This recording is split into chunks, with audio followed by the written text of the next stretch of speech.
Okay, so Vanessa, let's look at some of the pretty egregious content on mainstream media at the moment. And my question is my pet killing the planet? Yeah, I mean, this was an article that I actually kind of just stumbled on yesterday and read with horror.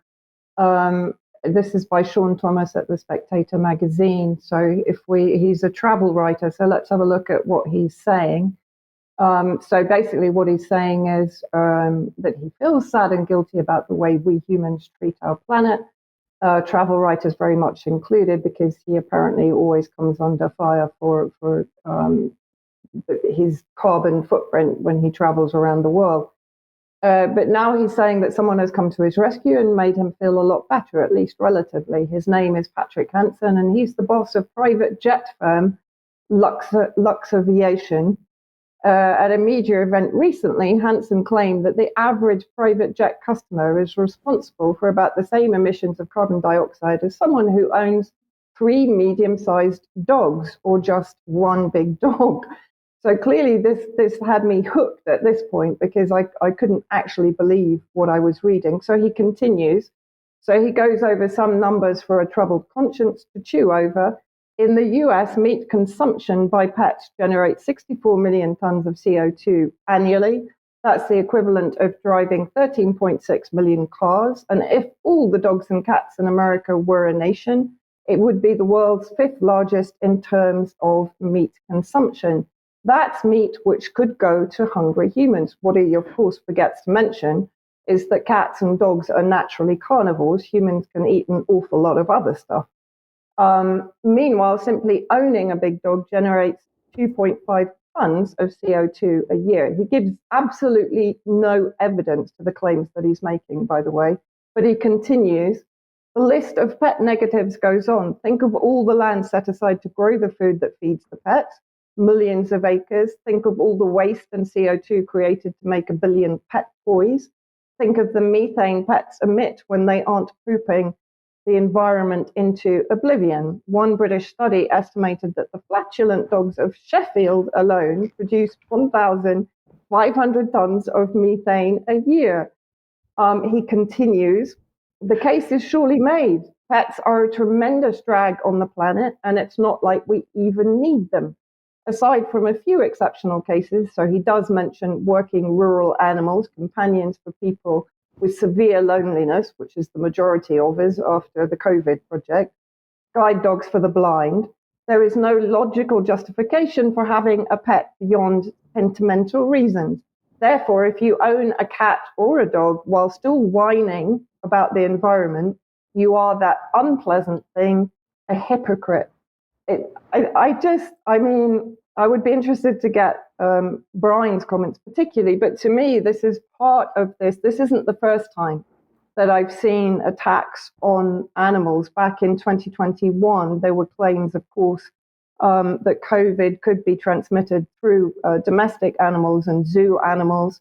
So there was the pet vaccine rollout, which I claimed is psychological warfare against humanity, and I still claim that this warfare against domestic animals in particular, but against also wildfowl, against chickens, against livestock generally, is an attack on humanity itself. So who are producing the vaccines for animals that, by the way, were given out to pretty rare creatures in zoos in the US and I think in various other countries in the world?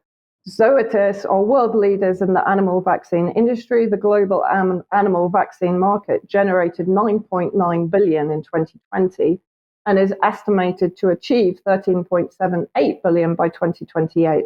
This growth is on track despite the negative impact of the COVID-19 restrictions and lockdown.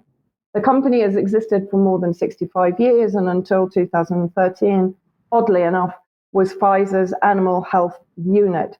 Pfizer has itself, of course, been fined almost $5 billion in the last 20 years for making false claims about their products. Zoetis, by the way, have an annual income of $11 billion with, I think, around 11,000 employees. So that gives you an indication of what a lucrative market this is for them. So in 2018, and this trial has only just been finalized, Zoetis were accused of a prior breach of vaccine licensing without sufficient clinical trials.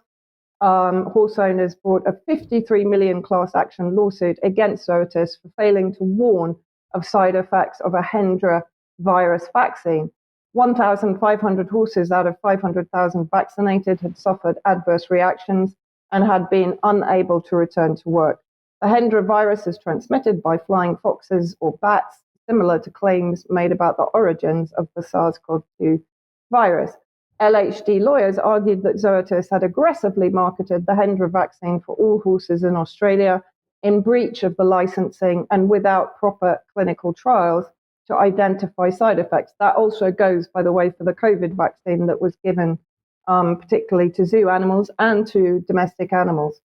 Perhaps most importantly, the lawsuit alleged that Zoetis overstated the risks of the Hendra virus to the horse community.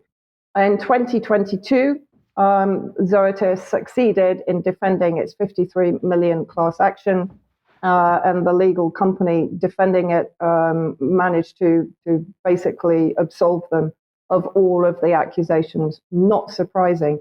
But this appears to be an attack on our humanity, on our connection to nature, just are, of course, the recent wildfires and floods that we're seeing that is devastating nature generally, while, of course, claiming that we are the ones that are guilty of destroying the planet through owning pets.